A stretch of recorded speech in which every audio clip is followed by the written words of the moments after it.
네, 안녕하세요. 네, KT에서 네트워크 AI 시스템 개발을 담당을 하고 있는 이광국 팀장이라고 합니다. 오늘 말씀드릴 사항은 제가 여러분들 브레이크 타임 좀 지켜드리기 위해서 빠르게 좀 발표를 드릴 수 있도록 노력 한번 해보겠습니다. 좀 통신 사업자들이 네트워크 AI라고 하는 기술들을 계속해서 한 5년 정도 만들어 오고 있고요.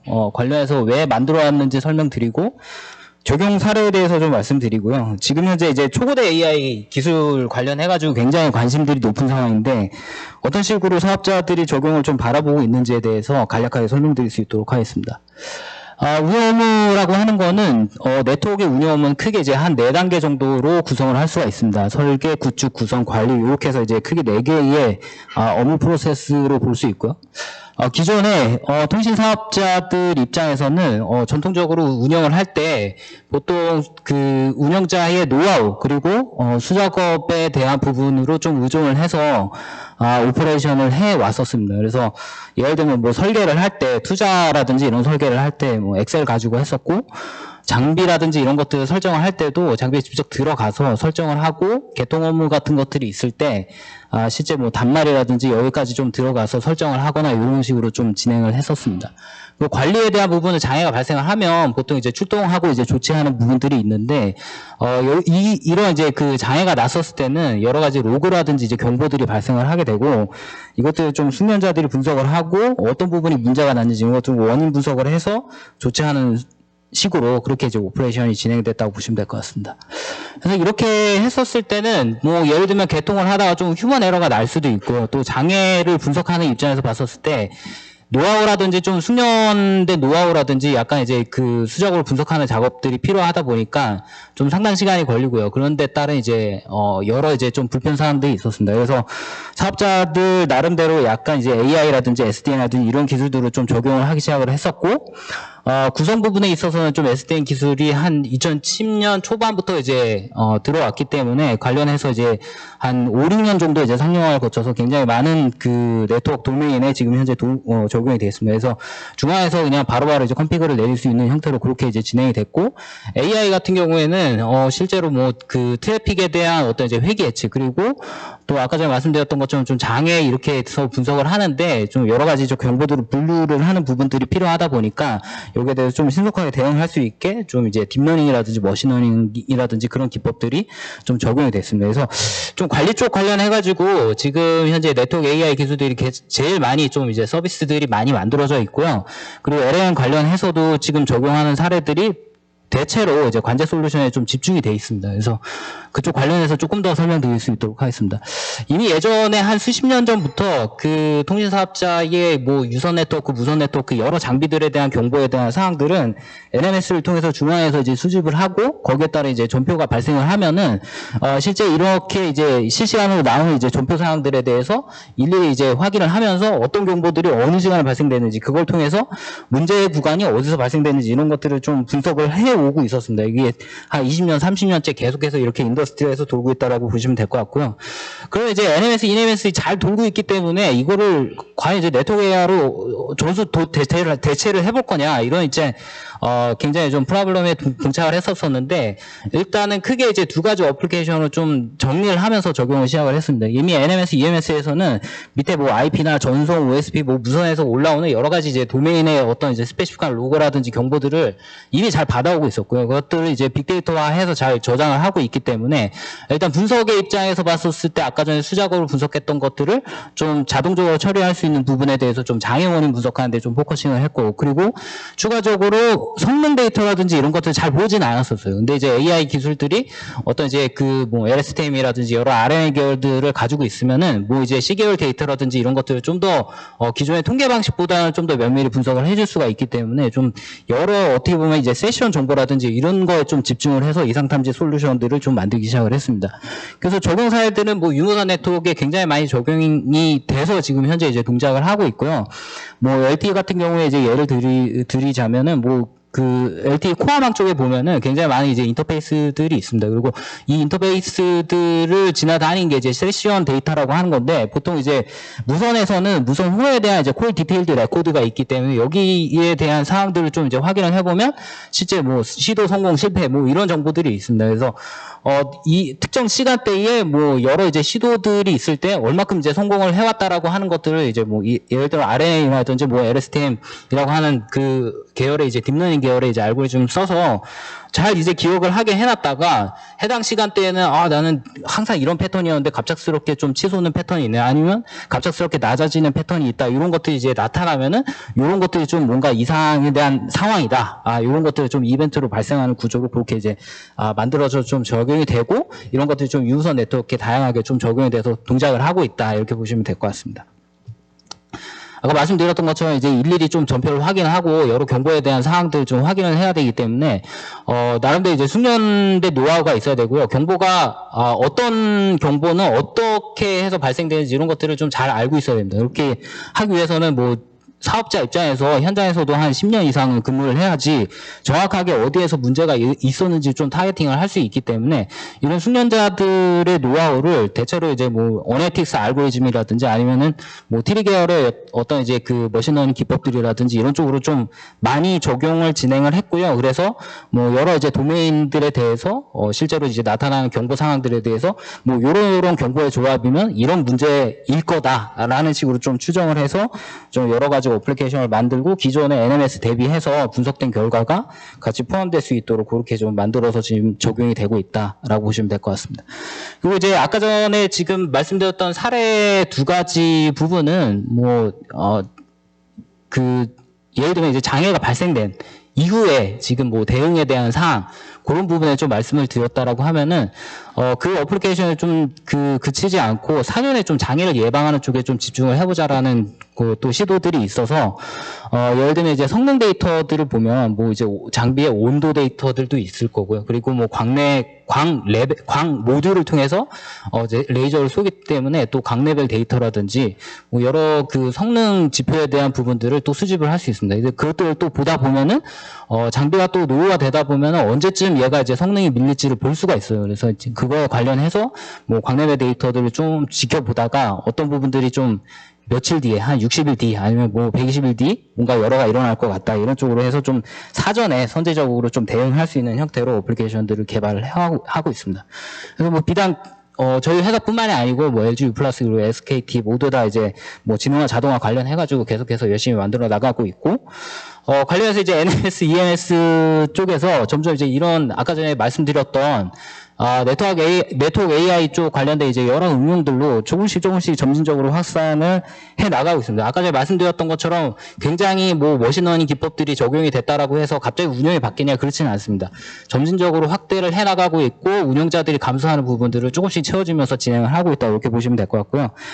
오늘 이제 메인으로 좀 말씀드린 사항이 이제 LLM 관련해가지고 작년부터 이제 챗GPT라든지 굉장히 좀 많은 관심들이 있는 상황인데, 이 기술들을 어떤 식으로 좀 네트워크에 가져올 수 있을 것이냐, 굉장히 많은 고민을 하고 있는 상황이고, 아직 정답은 없습니다. 근데 현재까지는 LLM 관련된 기술 자체는 약간 자연어에 좀 특화가 돼 있기 때문에 저희가 이제 관제 입장에서 봤었을 때는 자연어 처리가 제일 많은, 어떻게 보면 뭐 출동 조치라든지 이런 부분은 그 조치를 어떻게 할 거냐, 그럼 조치에 대한 뭐 레코멘데이션을 한다든지 이런 부분들에 좀 적용하는 게 좀 필요하다고 생각을 하고 그쪽을 좀 포커싱을 하고 있고요. 그래서 네트워크 AI 쪽으로 이제 점진적으로 확산하고 있는데, 바깥에서는 이게 챗GPT가 열심히 이제 뛰고 있다는 거죠. 그래서 이미 뭐 한 1년밖에 안 되는데 이미 15억 유저를 달성할 정도로 굉장히 좀 빨리 진행이 되고 있는 상황이라서, 아까 말씀드렸던 것처럼 굉장히 많은 고민을 했고, 그 운영자가 챗GPT한테 물어봐서 내가 어디에 장애가 일어나는지 네가 알려줘라고 얘기를 하면은 바로 응답을 받을 수 있으면 제일 좋을 것 같은 거죠. 그래서 지금 현재 입장에서 챗GPT한테 만약에 물어봤었을 때는, 지금 현재 챗GPT 아마 보시면은 플러그인이라든지 상당히 많습니다. 그래서 사실 뭐 2021년도까지 뭔가 학습된 결과로만 얘가 이제 대답을 할 수 있긴 하지만은, 최근에는 플러그인 정보들이 있어서 이것들만 잘 활용을 하면은 웹에서 지금 현재 필요한 정보들을 긁어오고요. 그 긁어온 것들을 퀘스천하고 같이 이제 맞물려가지고 답변이 오는 형태로 그렇게 좀 동작을 할 수가 있습니다. 거기서 이제 좀 메커니즘을 생각을 해봤을 때, 만약에 운영자 입장에서 내가 NMS를 들고 있다라고 하면은 챗GPT가 있을 때, 약간 이제 뭐 웹에서 이제 정보를 긁어오기보다는 실제 내가 타겟하는 NMS에서 정보를 긁어올 수 있다면 뭔가 운영자가 필요로 하는 정보를 가져올 수 있지 않은가 그런 식으로 좀 이제 생각을 하기 시작을 했고 관련해서 그 챗GPT에 이제 어떻게 보면 이제 그 수족과 같은 뭐 에이전트 같은 것들을 잘 심고 여기서 이제 사용자가 요구하는 질문에 대해서 의도를 잘 파악을 한다면 거기에 매칭되는 어떤 이제 API만 잘 정리를 해놓고 있다라고 하면은 관련된 NMS에서 정보를 가져올 수 있을 것 같은 거죠. 그래서 예를 들면은 뭐 이렇게 해서 뭐 장애 현황을 알려줘, 뭐 핵심 정보를 조회를 해줘, 어디가 이제 장애가 해제되는지 알려줘, 고장 이력이 어때, 뭐 고장 이력이 뭐 어느 쪽 이제 장비에서 뭐 어떤 문제가 일어났어, 뭐 이런 것들을 좀 여러 가지 이제 유즈 케이스들 생각을 해보고 여기서 이제 의도들만 잘 파악을 해서 그 의도들에 대한 것들을 약간 이제 그 뭐 시간, 지역, 장비군 의도 뭐 이런 사항들에 대해서 잘 매핑될 수 있는 API만 좀 잘 연계가 될 수 있게끔 하는 그런 이제 매핑 관계를 잘 정의를 하면 관련된 이제 좀 어떻게 보면 좀 상세적인 데이터를 가져와서 운영자한테 좀 도움을 줄 수 있겠다 그렇게 생각을 하고 여기에 관련해서 좀 API 매칭되는 쪽으로 조금 이제 고민을 하고 있는 단계다라고 보시면 될 것 같고 LLM이라고 하는 거는 지금 현재 뭐 라마트부터 뭐 GPT라든지 굉장히 뭐 오픈된 것들이 많습니다. 그 GPT는 사실 뭐 오픈된 건 아니고 API만 좀 연동할 수 있는 형태로 돼 있어서 뭐 두 가지 어프로치가 있는데 파인튜닝 할 수 있고도 할 수도 있고요. 그리고 프롬프트 엔지니어링 할 수도 있는데 그냥 이제 순수 파운데이션 모델 가져오면 사실은 그 LLM이 지금 학습이 되어 있는 사항들은 대부분 일상 용어지 전문 용어들은 아니에요. 그래서 전문 용어를 좀 알아들을 수 있게 파인튜닝을 도메인 스페시픽한 데이터를 좀 더 넣어서 좀 그 파운데이션 모델에다가 좀 더 파인튜닝하는 그런 이제 어프로치를 갖기도 하고 근데 그렇게 하면 사실 좀 리소스가 좀 받쳐줘야 되죠. 인프라가 받쳐줘야 되기 때문에 그런 것들은 쉽지 않으니까 사실 차라리 그러면은 LLM 그대로 가져와서 쓰고 뭔가 이제 프롬프트 템플릿을 갖다가 좀 잘 가이드 줘가지고 원하는 답변을 얻을 수 있게 하자 뭐 이런 식으로 좀 전개를 하고 있습니다. 뭐 두 가지 중에서 어떤 게 답이다 뭐 이거는 아직까지는 없고요. 계속해서 좀 실험을 하면서 어떤 방식이 좀 더 바람직할 것인지 이런 것들에 대해서 좀 검토를 하고 있는 중이다. 이렇게 보시면 될 것 같습니다. 이제 아까 말씀드렸던 것처럼 이제 LLM은 LLM대로 뭔가 이제 진화를 할 것이고요. 그리고 뭔가 이제 네트워크 AI 관련해서 어플리케이션에 대해서 뭔가 이제 API를 잘 정의를 해놓는다고 하면은 이런 것들이 좀 잘 맞물려서 동작을 할 것 같고 근데 지금 챗GPT의 웹에 접속을 해서 그거를 실현할 수 있을 것이냐 생각을 해보면은 사실 구현 입장에서는 불가능하죠. 그래서 지금 현재 또 따로 이제 뜨고 있는 기술들이 뭐 랭체인이라고 하는 프레임워크가 있습니다. 뭐 LLM이라고 하는 거를 가져와서 어떤 프레임워크를 기반으로 해서 서비스를 만들 수 있는 프레임워크인데 이것들을 가져오면 아까 전에 말씀했던 그런 이제 의도에 따라서 답변을 받을 수 있는 서비스들을 좀 만들 수 있습니다. 그래서 운영자 입장에서는 뭔가 이제 그 LLM하고 통신을 할 수 있게 서로 이제 대화를 할 수 있는 어떤 이제 챗박스가 있어야 될 거고요. 그 챗박스에 대한 거를 랭체인에서 좀 제공하고 있고 그리고 아까 말씀드렸던 것처럼 원하는 답변이 유도될 수 있게 만드는 그런 이제 프롬프트 템플릿에 대해서도 뭔가 이제 그 뭐 해당되는 내용들을 또 잘 정의를 하고 있습니다. 그래서 그것들이 있고 또 LLM 또 여러 가지 LLM들을 또 쓸 수가 있잖아요. 그것들을 또 연계해서 또 쓸 수 있게 만들어져 있고 필요하면은 아까 전에 이제 웹에서 데이터를 긁고 왔었는데 지금 현재는 뭐 벡터 인베딩이라든지 이런 기법들이 많이 활용이 되고 있어서 해당되는 이제 벡터 DB를 연계를 하고 거기에 따라서 이제 원하는 답변을 이제 얻을 수 있게 그렇게 이제 만드는 방식들을 좀 적용을 해볼 수 있을 것 같습니다. 그래서 랭체인을 갖고 아까 전에 말씀드렸던 그런 이제 의도된 결과 그런 것들을 좀 받을 수 있게 구현을 하기가 좀 용이한 형태로 돼 있다. 그래서 여기 부분에 관련해서 좀 많은 이제 고민을 하고 있다. 이렇게 보시면 될 것 같습니다. 그래서 저도 뭐 관련해서 이제 좀 이렇게 이제 랭체인 프레임워크를 가지고 여러 이제 코딩들을 진행을 해보고 있고요. 뭐 단적으로 한 3페이지 정도로 해가지고 충분히 그냥 쉽게 응용 서비스들을 만들 수 있습니다. 가장 쉬운 어프로치는 요새 이제 유튜브라든지 이런 것들 보면 랭체인 쪽 관련해서 뭐 대부분 뭐 회사의 사규 이런 것들을 좀 인베딩 시켜가지고 그 사규에 대해서 인터넷에 없는 자료죠. 그거를 벡터 인베딩을 시켜가지고 인베딩된 자료를 기반으로 내가 이제 응답할 수 있게끔 하는 여러 가지 튜토리얼들이 있어요. 여러분들도 따라하시면 초보자라도 뭐 한 하루 이틀 정도면 좀 충분히 따라할 수 있을 정도의 이제 코딩 역량만 있으면 되는 상황이고 뭐 운영자 입장에서 봤었을 때는 예를 들어 출동 조치를 할 때 내가 초보자라고 한다라고 하면은 뭔가 매뉴얼이라든지 이런 데이터에 대해서 사실 좀 충분히 숙련돼 있지는 않죠. 그래서 숙련돼 있는 정보를 보기 위해서는 사실 좀 챗GPT 입장에서 봤었을 때 뭔가 매뉴얼이라든지 네트워크 매뉴얼이라든지 이런 것들이 좀 학습이 돼 있으면 좋을 것 같다는데 학습하기 쉽지는 않다고 말씀드렸고 그러면은 이거를 아까 전에 벡터 임베딩을 시켜서 뭔가 이제 워킹 시킬 수 있는 걸 좀 생각해 볼 수 있지 않을까. 예, 그렇게 생각할 수 있습니다. 충분히 뭐 가능하고 그걸 구현하는 것도 소요만 된다면은 충분히 할 수 있는 그 정도다라고 말씀드릴 수 있습니다. 그래서 뭐 코드를 제가 다 설명드릴 건 아니고요. 이런 식으로 이제 뭐 필요한 이제 오픈 AI 관련된 여러 이제 키 정보 연동을 하고요. 제가 이제 만약에 쓸 게 뭐 라마2 그리고 뭐 GPT에 대한 모델을 쓰겠다라고 하면 거기에 따른 정의를 하고 아까 제가 말씀드렸던 것처럼 프롬프트 엔지니어링 관련된 템플릿을 연결시킬 수 있다고 말씀드렸습니다. 그래서 뭐 내가 지금 너한테 어떤 정보를 줄 거야. 그 정보에 기반해서만 너는 대답을 해야 돼. 라고 해서 이제 템플릿을 주고 그 템플릿 준 것과 동시에 아까 전에 이제 벡터DB화 시키는 거가 있다라고 말씀드렸잖아요. 그래서 그 벡터DB에 이미 이제 어떻게 보면 뭐 여러 이제 장비의 매뉴얼 이런 것들을 인베딩 시켜서 이렇게 DB를 갖다가 이제 연결을 합니다. 그리고서 이제 실제 뭐 라마2하고 GPT한테 이제 질문을 할 수 있는 형태로 이제 체이닝을 걸고요. 위에 이제 5줄이면 아까 전에 그 보여드렸던 요 과정이 다 체이닝이 됩니다. 뒤에 있는 뭐 에이전트 요 부분을 빼고요. 그래서 이제 질문을 던지면 뭐 라마2하고 이제 GPT한테 던지면 예를 들어서 질문이 OSPF 라우팅을 주인포 장비에다 내가 설정을 하고 싶어. 네가 상세하게 설명을 해줘. 라고 하면은 라마2에서는 이렇게 밑에처럼 이제 대답을 합니다. 뭐 스텝 뭐 1부터 해가지고 4까지 해가지고 굉장히 왁구 있게 좀 대답을 하는 형태로 돼 있고 GPT는 더 상세하게 설명을 해줘요. 그래서 실제로 뭐 장비에 들어가세요. 장비에 들어가서 이런 명령을 치세요. 이 명령을 주고 이런 파라미터를 설정하세요까지 상세하게 알려주고 거기에 따른 매뉴얼 정보까지 부가적인 정보까지 다 알려주는 형태로 뱉어내요. 예. 굉장히 이제 쉬운 예제죠. 근데 실제로 이제 여기에 DB화를 했었을 때 실제로 썼던 그 도큐먼트 문서는 이런 형태입니다.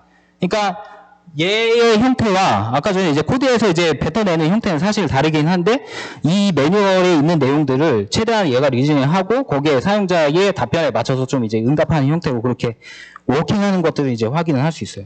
하지만 여기서 이제 말씀드릴 수 있는 부분은 어떤 거냐면 여기에 대부분의 50%는 뭔가 잘 동작되는 것처럼 보이지만 환각입니다.